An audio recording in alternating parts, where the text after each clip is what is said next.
Hello and what's up guys, this is Govind Kumar and welcome back to Mathemagic with Govind Kumar. आज के इस video में हम लोग बात करने वाले हैं एक नए चैप्टर के बारे में जिसका नाम है आईटीएफ या कहें तो इन्वर्स ट्रिग्नोमेट्रिक फंक्शन।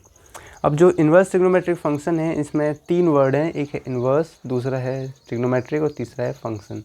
इन्वर्स आप जानते हो कि कोई भी इन्वर्स मतलब कि फंक्शन की इन्वर्टिबिलिटी जिसको बाइजेक्टिव होना कंपलसरी है। बाइजेक्टिव का मतलब आपको पता है 1 1 ऑन टू या फिर बोलो तो इंजेक्टिव और सर्जेक्टिव दोनों होना कंपलसरी है। ट्रिग्नोमेट्रिक फंक्शन जो होते हैं वो हम जानते हैं sine theta, cos theta, tan theta, cot theta, sec theta and cosec theta. ये 6 मेन फंक्शन होते हैं और इन्हीं पर हमारा पूरा ट्रिग्नोमेट्रिक बेस्ड होता है। देन फंक्शन हमें पता है, फंक्शन होता है when a relation is defined as no two different ordered pair have same first element. जब किसी भी रिलेशन के अंदर उसके रोस्टर फॉर्म में कोई भी दो अलग अलग ऑर्डर्ड पेयर का फर्स्ट एलिमेंट सेम नहीं होता तो हम उसको फंक्शन बोलते हैं। तो इस तरह से हमारे पास ये तीन टर्म्स हैं। पर हमें पता है कि जो इन्वर्स ट्रिग्नोमेट्रिक फंक्शन है इसमें हमें इन्वर्स ट्रिग्नोमेट्रिक फंक्शन की बात करनी है, यानी कि ट्रिग्नोमेट्रिक फंक्शन के इन्वर्स हमें फाइंड करने हैं। बट हम लोगों ने पढ़ के रखा है कि सभी जो ट्रिग्नोमेट्रिक फंक्शन होते हैं ये मैनी टू वन होते हैं। मैनी टू वन का मतलब होता है कि ये बाइजेक्टिव नहीं होते हैं। तो अगर ये बाइजेक्टिव नहीं होते हैं तो इनको बाइजेक्टिव बनाना पड़ेगा।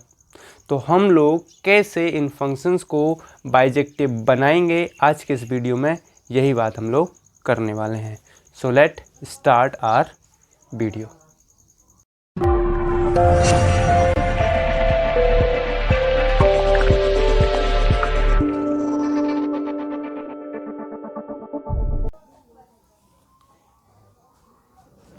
तो हमारा पहला स्टेप है अंडरस्टैंडिंग द ट्रिग्नोमेट्रिक फंक्शन, यानी कि हमें जिन फंक्शंस के इन्वर्स फाइंड करने हैं, जिनको बाइजेक्टिव बनाना है, उनका नेचर तो हम लोग पहले जान लेते हैं कि वो फंक्शन एक्चुअली में हैं कैसे। इसके बाद ही हम लोग उनके बारे में जान पाएंगे। तो स्टार्ट करते हैं। हमारे पास सबसे पहले साइन थीटा।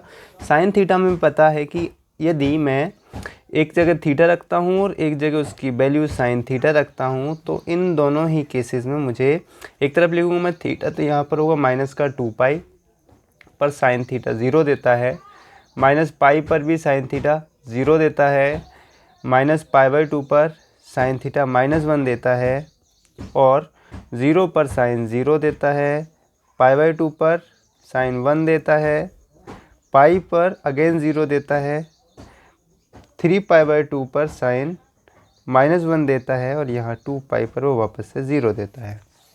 तो यहाँ पर हमें देखने को मिलता है कि 2 पाई और पाई दोनों पर ये 0 देता है, बट 2 पाई और पाई बराबर नहीं है। इसका मतलब ये फंक्शन मैनी टू वन है और एक से ज़्यादा एक्स की वैल्यूज़ पर, एक से ज़्यादा एक्स की वैल्यूज़ मतलब इसकी वैल्यूज़, इसको मैं एक्स बोल सकता हूँ, साइन एक्स कॉस एक्स, इसको मैं साइन एक्स लिखूँगा तो ये मेरा एक्स भी बन जाएगा। तो एक से ज़्यादा एक्स की वैल्यूज़ पर साइन सेम वैल्यू यानी सेम आउटपुट देता है। इसका मतलब है कि फंक्शन मैनी टू वन है और मैनी टू वन है इसी कारण से ये बाइजेक्टिव नहीं था। अगर हम इसके ग्राफ पे भी अगर बात करना चाहें तो ग्राफ इसका इस टाइप से होता है, क्योंकि मेनली तो हमारे लिए इन्वर्टिबल ग्राफ के ही अंदर से बनाना है। तो ग्राफ इसका इस तरह से होता है, ये इस तरह से हमारा ग्राफ काम करता है। यहाँ होता है 0, यहाँ होता है पाई, यहाँ होता है 2 पाई और यहाँ पर होता है पाई/2, इसमें यहाँ पर होता है पाई/2, यहाँ पर माइनस पाई होता है, यहाँ माइनस पाई/2 दिखाई दे रहा है आपको। इस तरह से ये ग्राफ चलता रहता है। तो बेसिकली हम साइन थीटा या एक्स को डिफाइन करते हैं R पर हमें पता है कि ये फंक्शन डोमेन में तो R रखता है पर रेंज में ये R नहीं रख सकता। क्यों नहीं रख सकता? क्योंकि इसका को डोमेन भले ही R हो पर इसकी रेंज हमें दिखाई दे रही है 1 2 -1। सो इसकी रेंज के लिए हम लोग बोलते हैं कि रेंज इज इक्वल टू इसका बाय जो है वो बिलोंग करता है -1 से 1 को। और अगर इसका रेंज इसके कोडोमेन के इक्वल नहीं है, if range is not equal to its codomain then we say that this is not onto. तो पहली चीज़ तो ये 1 भी नहीं है और ऑनटो भी नहीं है, सो हम लोग बोलेंगे not 1 and not onto. This is neither 1 nor onto, neither surjective nor injective, ये कुछ भी नहीं है। और एक्चुअली में इसको मैनी टू वन चेक करने का एक और तरीका भी होता है कि आप एक हॉरिजॉन्टल लाइन खींचिए और हॉरिजॉन्टल लाइन के द्वारा जितनी जगह पर कटिंग होती है एक एक्स की वैल्यू पर, वो उतनी जगह पर, एक बाय की वैल्यू के लिए उतनी जगह पर एक्स होता है। तो यहाँ पर क्योंकि एक से ज़्यादा बार कटिंग हो रही है तो एक से ज़्यादा बार कटिंग होने का मतलब ये मैनी टू वन है, और अगर एक बार कटिंग होती है तो हम लोग बोलते हैं कि ये फंक्शन 1 है। तो this is all about sine x. आते हैं हम लोग हमारे नेक्स्ट ग्राफ कॉस के बारे में जानते हैं।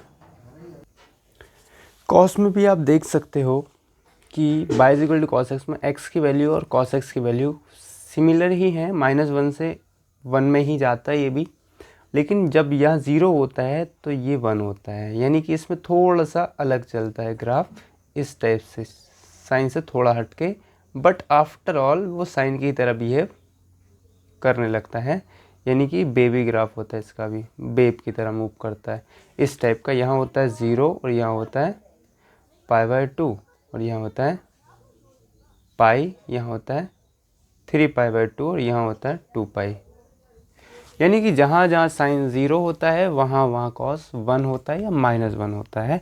इस तरह से कॉस काम करता है। पर यहाँ भी हम लोग देख सकते हैं कि कॉस एक्स भी जो होता है उसको हम लोग डिफाइन करते हैं R/R में, बट इसमें भी एक से ज़्यादा कटिंग, जब हम लोग कट करेंगे तो एक से ज़्यादा जगह पर कटिंग, मतलब कि ये नॉट 1 है।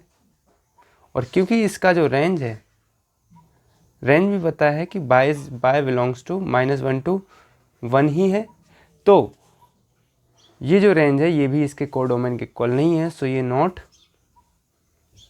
ऑनटो भी है। So this is neither 1 nor onto. तो कॉस भी साइन की ही तरह होता है, यानी कि ये मैनी टू वन फंक्शन है, और इसको भी हमें क्या बनाना पड़ेगा, बाइजेक्टिव बनाना पड़ेगा। बात करते हैं हमारे अगले ट्रिग्नोमेट्रिक फंक्शन tan x के बारे में। चलिए बात करते हैं y is equal to tan x के बारे में। tan x आपको दिखाई दे रहा है कि ये भी आपके पास 0 इन्फाइनाइट रिपीटिव टाइम देता है और हर बार रिपीट कर रहा है, इसका मतलब ये 1 तो नहीं है। पर जब इसके ग्राफ की हम लोग बात करें, ग्राफ बनाना आसान ही होता है, बस थोड़ी सी आपको कुछ चीज़ें याद रखनी होती हैं इसमें, कि जब आप ग्राफ बनाओ तो ये जहाँ जहाँ इन्फाइनाइट दे रहा है उन पर आपको बाउंड्रीज क्रिएट करनी होंगी। बाउंड्रीज कैसे क्रिएट करोगे वो मैं आपको बता देता हूँ कि सबसे पहले तो आप एक सिंपल सा प्लेन ड्रॉ कर लीजिए। प्लेन का मतलब यही आपको दिख रहा है, एक्स बाय एक्सिस, इधर एक्स होता है, इधर बाय होता है, नीचे एक्स डैश बाय डैश होते हैं, ये सब तो आपको पता ही है।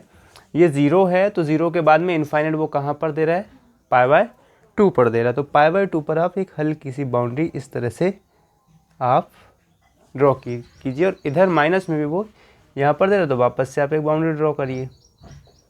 देन फिर आपके पास एक और पॉइंट है कि अगर ये π/2 है तो ये वाला पाई होगा, और पाई के बाद में ये 3π/2 पर वापस से क्या दे रहा है, इनफाइनाइट दे रहा है। फिर इसके बाद में यहाँ पर -π होगा तो यहाँ पर ये -3π/2 पर वापस से इनफाइनाइट दे रहा है। इस तरह से आप एक पॉइंट कीजिए कि ये 2π है तो ये वाला 5π/2 होगा और ये वापस से इनफाइनाइट दे रहा है। तो इस तरह से आप बाउंड्रीज करोगे। ये अगर आपके पास माइनस का 2π है तो यहाँ पर 5π/2 होगा माइनस का, इस तरह से आप बाउंड्री क्रिएट करोगे।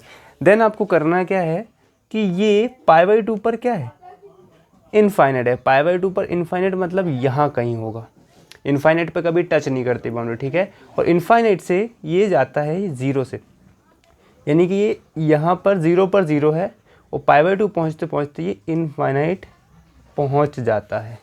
और इसके बाद में π/2 के बाद ये वापस से कहाँ जाता है, पाई तक π/2 से पाई तक ये 0 पे जाता है, मतलब कि इन्फाइनाइट से वापस निकलेगा और यहाँ पर आएगा ये 0 को टच करेगा, और 3π/2 पर वापस से ये इन्फाइनाइट होने की कोशिश करेगा।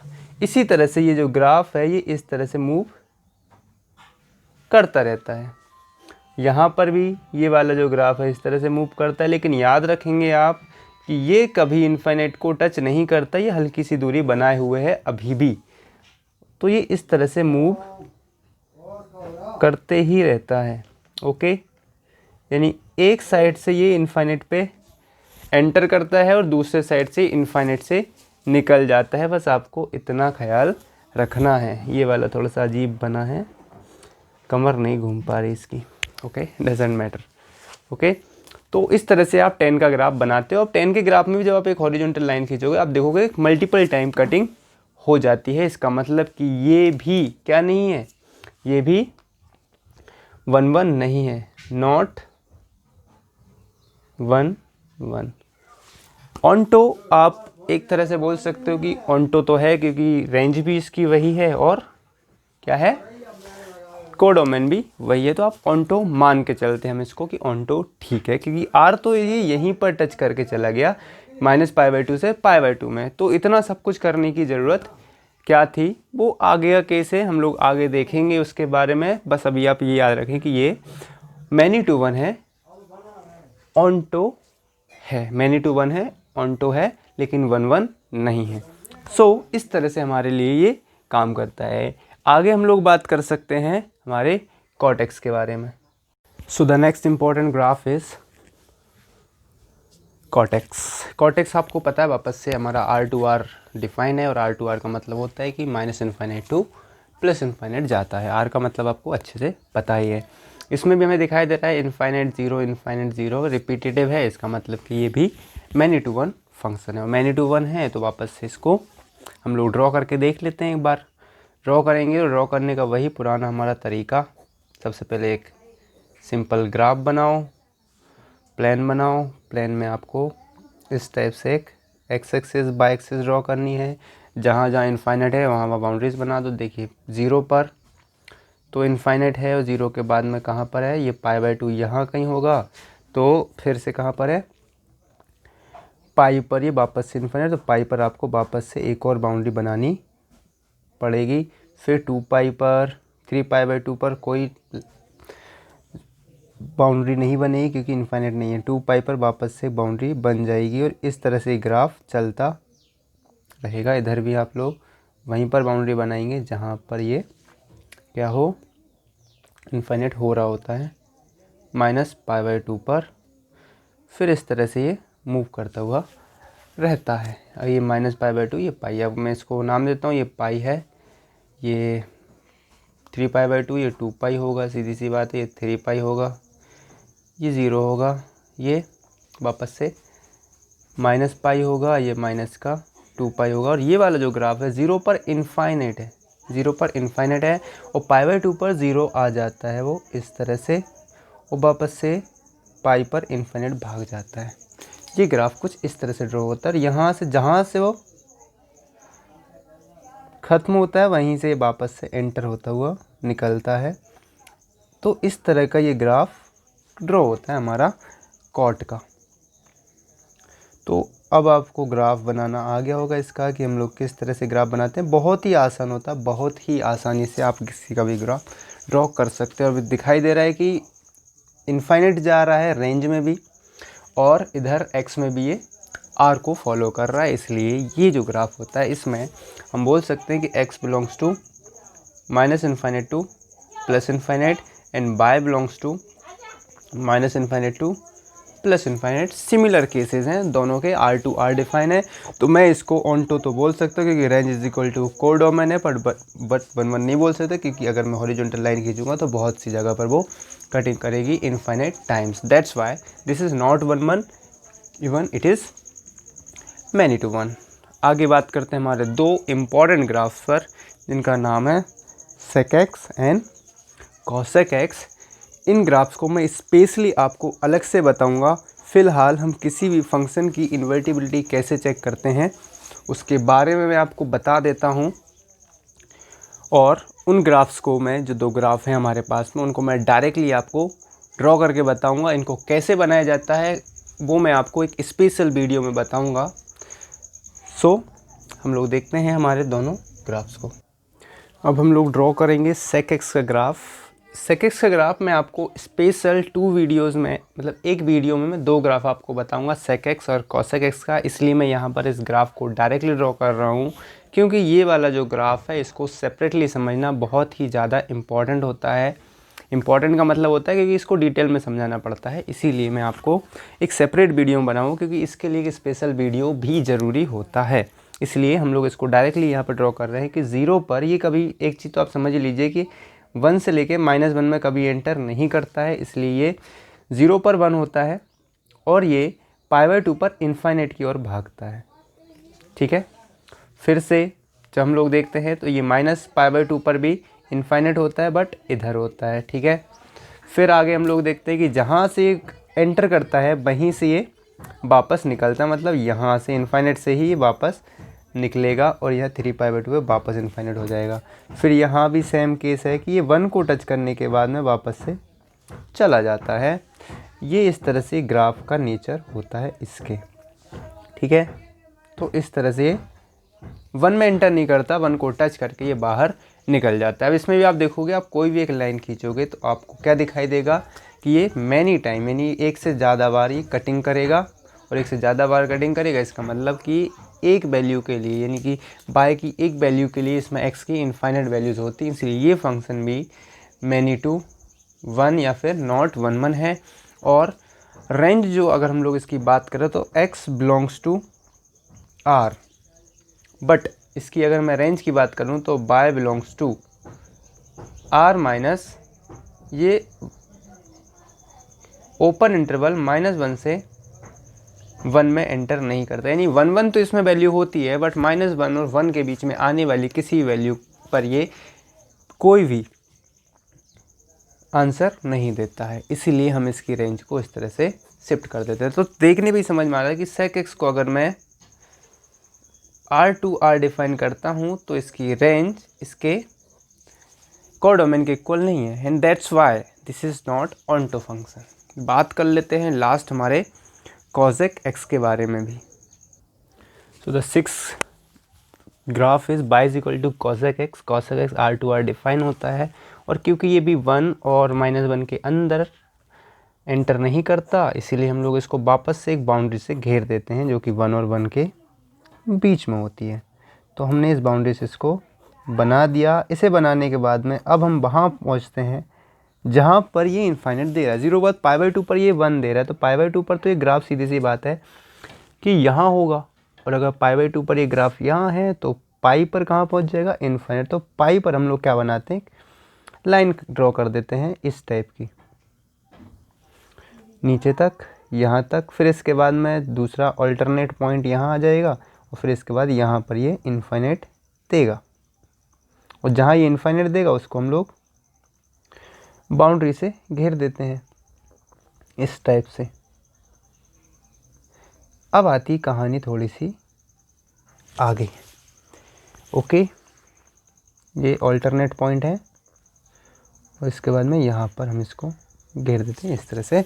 अब हम लोग देखते हैं कि जब हम बात करते हैं 0 पर, तो 0 पर हमारा ग्राफ जो है वो इनफाइनाइट है, मतलब यहाँ है, और फिर इसके बाद में ये π/2 पर कहाँ आता है, 1 पे आता है। तो π/2 पर आ गया ये 1 पर, देन इसके बाद में ये पाई पर कहाँ पहुँच जाता है, इनफाइनाइट। और ये जैसे ही मिला वैसे ही हम लोग सिंपल से ये लूप्स बना देंगे इस टाइप के, कि ये इस टाइप से जैसे मूव कर रहा हो। फिर इसके बाद में भी कहानी सेम ही रहती है, इस तरह से मूव करता रहता है, एक ऊपर एक नीचे लूप देता है, और ये हम लोग इस तरह से इसको ड्रॉ कर देते हैं। ये हो गया ग्राफ हमारे कॉसेक एक्स का। और कॉसेक एक्स में भी आपको पता है कि ये मैनी टू 1 है, पहली चीज़ तो मैनी टू 1 है। और इसके बाद में भी अगर मैं इसके डोमेन की बात करूँ तो डोमेन तो इसका R है, ठीक है, हर एक वैल्यू एक्सेप्ट कर रहा है। बट अगर मैं बात करूँ इसके रेंज की, तो रेंज में आप देखोगे कि इसका जो बाय है वो बाय बिलोंग करता है रियल नंबर्स को बट उसमें भी ये क्या नहीं लेता, -1 से 1 के बीच की कोई वैल्यू एक्सेप्ट नहीं करता। अच्छा, तो ऐसी बात है। और डोमेन में भी 0 पर ये इनफाइनाइट देता ही है, तो कोई दिक्कत वाली बात है ही नहीं हमारे पास में। अब हम लोग बात कर सकते हैं हमारी बाइजेक्टिविटी के बारे में। सारे ग्राफ्स आपने देख लिए हैं। अब क्योंकि हमने अभी तक देखा कि सारे के सारे जो ग्राफ्स हैं वो मैनी टू वन बताते हैं हमारे लिए, यानी कि मैनी टू वन या फिर नॉट बाइजेक्टिव बताते, कुछ कुछ तो ऑन्टो भी नहीं है, तो हम इनको बाइजेक्टिव कैसे बनाएंगे उसके बारे में हम लोग अब बात करते हैं। तो उसकी मैं कुछ आपको शर्तें बताता हूँ कि किस तरह से हम बाइजेक्टिव बनाते हैं। चलिए अब आते हैं हम हमारे सबसे इम्पॉर्टेंट टॉपिक पर, जिसका नाम है मेकिंग ट्रिगो फंक्शंस बाइजेक्टिव, यानी हम किसी भी ट्रिगो फंक्शन को बाइजेक्टिव कैसे बनाते हैं। बाइजेक्टिव बनाने की पहली शर्त होती है कि फंक्शन का 1-1 होना ज़रूरी है। 1-1 के लिए मतलब 1 टाइम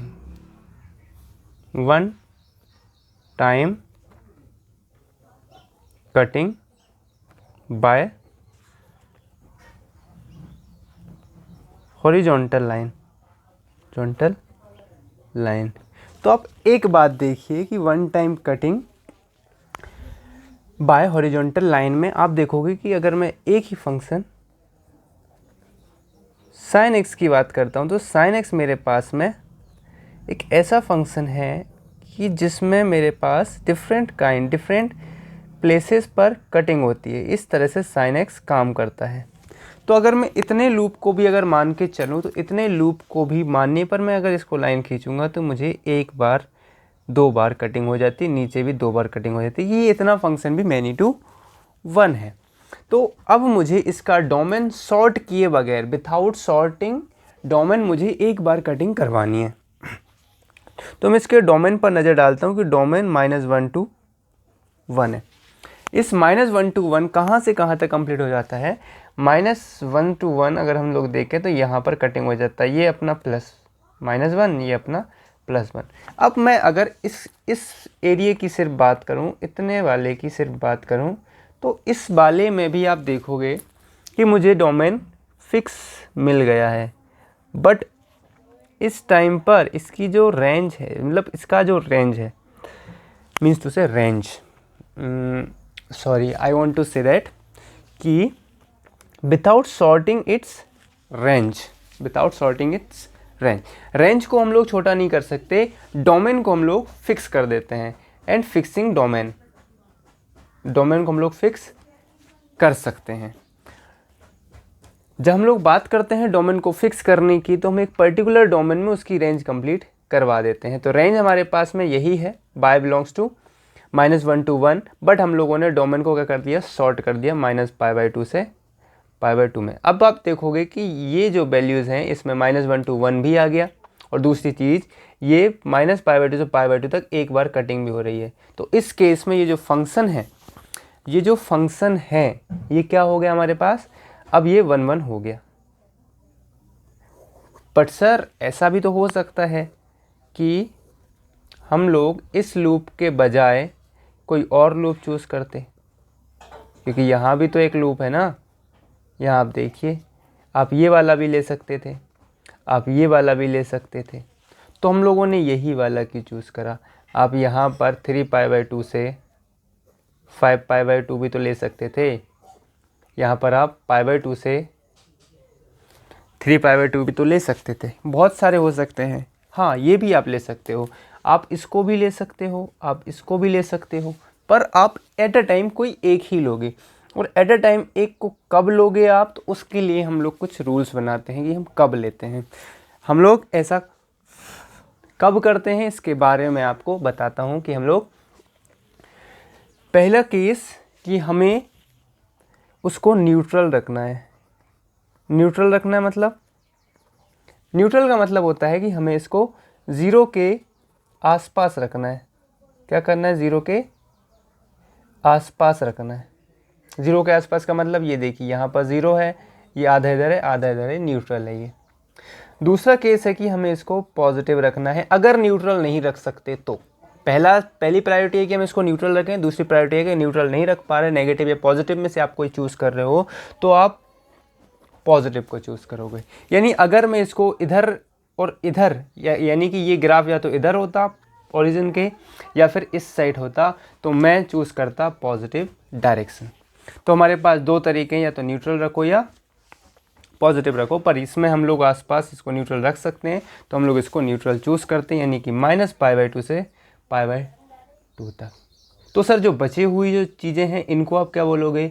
मैं इनको बोलता हूँ कि ये हैं प्रिंसिपल वैल्यूज़ या फिर प्रिंसिपल रेंज या डोमेन। ओके, बाकी को हम लोग प्रिंसिपल रेंज या डोमेन बोलते हैं अदर्स के लिए। सो फाइनली हम लोगों ने 1-1 को सीख लिया कि हम लोग किसी फंक्शन को 1-1 कैसे कर सकते हैं। अब हम लोग बात करते हैं ज़रा उन ग्राफ्स को जिसमें हम लोग 1-1 देख सकते हैं। पहला graph y = sin x। y = sin x हम लोग देख चुके हैं, हम लोगों ने इस तरह से बनाया था। किस तरह से? इस टाइप से हमारा ग्राफ काम कर रहा था, पीछे भी और आगे भी, और ये आगे तक मूव करता जा रहा था।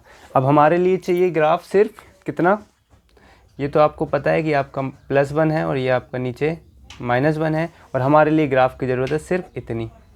तो हम लोग इसको रेंज में फिक्स करते हैं और डोमेन को कट करते हैं। तो हम लोग डिफाइन करते हैं साइन को, sin x बाइजेक्टिव की बात कर रहा हूँ मैं। कैसे की? बाइजेक्टिव के लिए।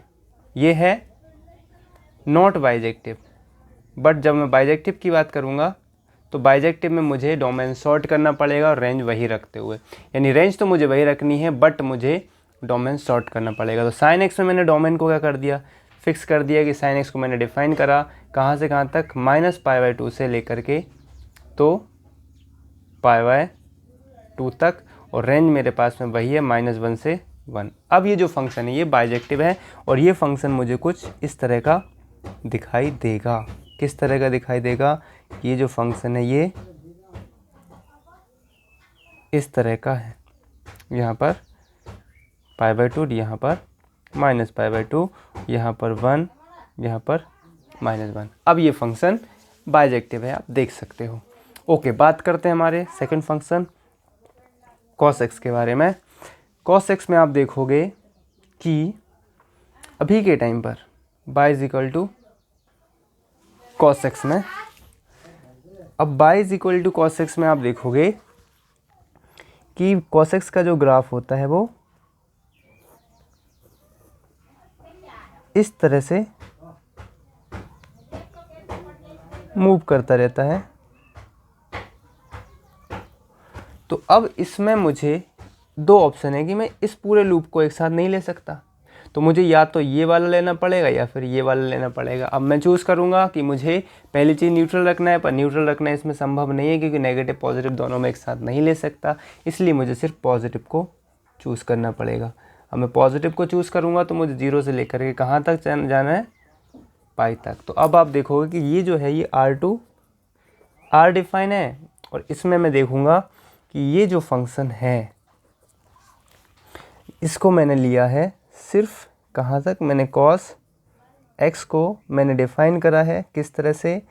0 से लेकर के तो पाई तक, और इसकी जो हाइट है वो तो मैंने सेम रखी है, और हाइट अगर मैंने सेम रखी है तो ग्राफ भी मुझे कुछ इस तरह का दिखाई देना चाहिए। अब ग्राफ जब आप देखोगे आपको इस तरह का दिखाई देगा, तो ये 1 है और ये -1 है, और यहाँ से 0 से लेकर के ये फंक्शन पाई तक जाता है, और रेंज तो इसकी -1 से 1 ही है। अब आप देखोगे ये फंक्शन कैसा है? ये फंक्शन 1-1 है। अब बात आती है कि ऑन्टो की। ऑन्टो कब होता है? जब रेंज इक्वल टू कोडोमेन होता है। तो आप देखोगे कि इसकी जो रेंज है -1 to 1 है, और इसकी रेंज भी -1 to 1 है, मतलब कि ये वाला जो फंक्शन है इन इट्स फिक्स डोमेन ये ऑन्टो भी है। तो इसका मतलब कि ये और ये दोनों फंक्शन बाइजेक्टिव है because their range and codomain are same. तो मैंने cos x के लिए भी बाइजेक्टिव फंक्शन बना दिया है। अब हम लोग बात करते हैं नेक्स्ट हमारे tan x के बारे में। अब आप एक बार tan x के ग्राफ को भी देख लीजिए कि इसमें क्या है। इसमें ये फंक्शन रिपीटिव है, तो हमारे लिए एक लूप चूज़ करना है, तो -π/2 से π/2 में इसको चूज़ कर सकता हूँ। क्यों? क्योंकि दिखाई दे रहा है एक्चुअली में इसका जो डोमेन होता है ये x belongs to r minus 2n plus 1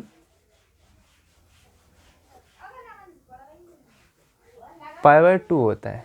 क्यों होता है? क्योंकि ये इसमें एंटर नहीं करता, पर क्योंकि यहाँ पर वैल्यू इनफाइनाइट होती है इसलिए हम लोग इसको r काउंट कर लेते हैं, क्योंकि अजीब सा वो दिखाई देता है। पर एक्चुअल इसका जो डोमेन होता है वो ये होता है।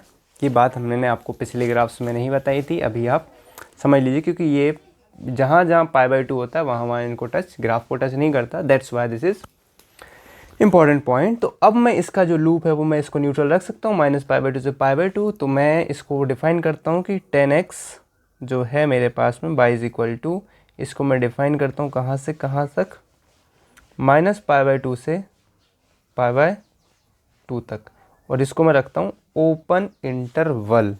और इसमें भी मैं इंक्लूड करता हूँ किसको, से r में, इसकी रेंज में r ही रखता हूँ।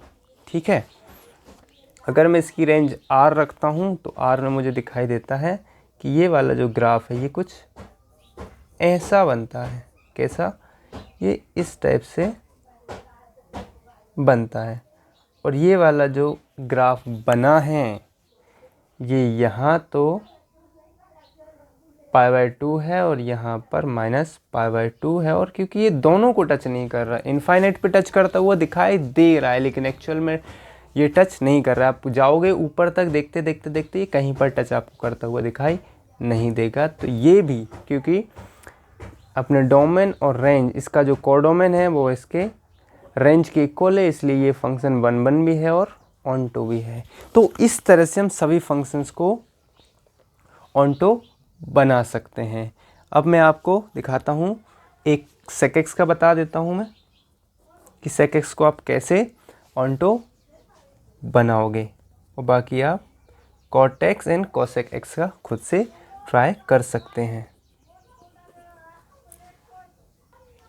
जो sec x का हम लोग देख रहे हैं ग्राफ, इसमें भी हमें एक बात समझ में आती है कि अगर ये 0 है तो ये वाला ये π/2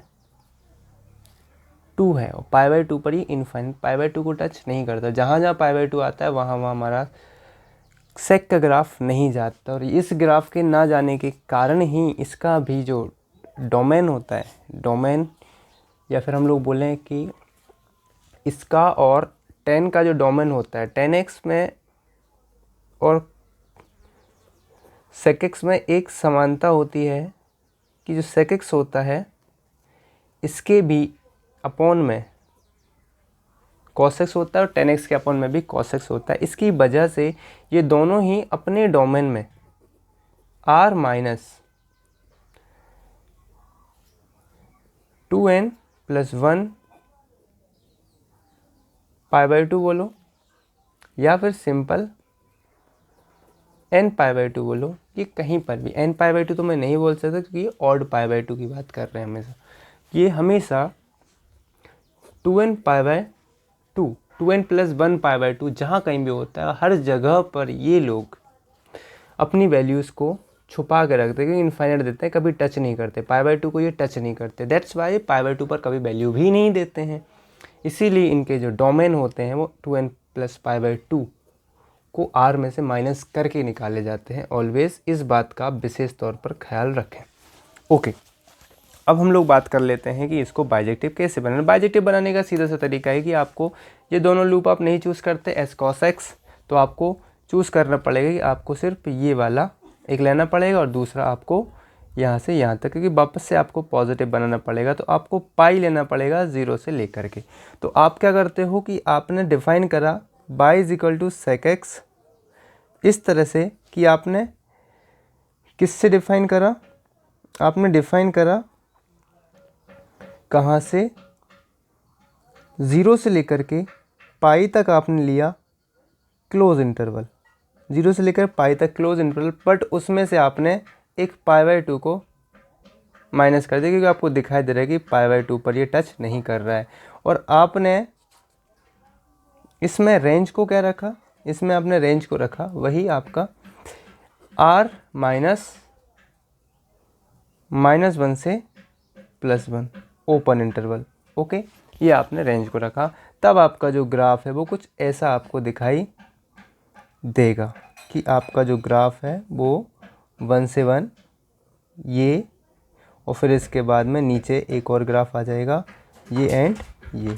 बस इतना आपका जो है sec x का ग्राफ आपका दिखाई देता है। और इस तरह से हम लोग बोल सकते हैं कि sec x 1 1 भी है और ऑनटो भी हो गया, because range is equal to its codomain.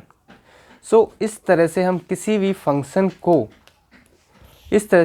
Function को बाइजेक्टिव बना सकते हैं by using our sorted domain और उसके फिक्स रेंज कब करते हैं हम लोग? ऑनटो बनाने के लिए, यानी कि हम उसको डोमेन और रेंज को एडजस्ट करके किसी भी फंक्शन को हम लोग बाइजेक्टिव बना सकते हैं, चाहे वो नेचर में बाइजेक्टिव हो या ना हो। तो आई होप आपको वीडियो समझ में आया होगा, पसंद आया होगा। इसके बाद हम लोग 2 ग्राफ देखेंगे इंपॉर्टेंट। इसके बाद हम डायरेक्टली मूव करेंगे कि कैसे हम इन फंक्शंस को इन्वर्स में चेंज करते हैं और इन्वर्स फंक्शन का ग्राफ भी देखेंगे। So thank you so much for watching.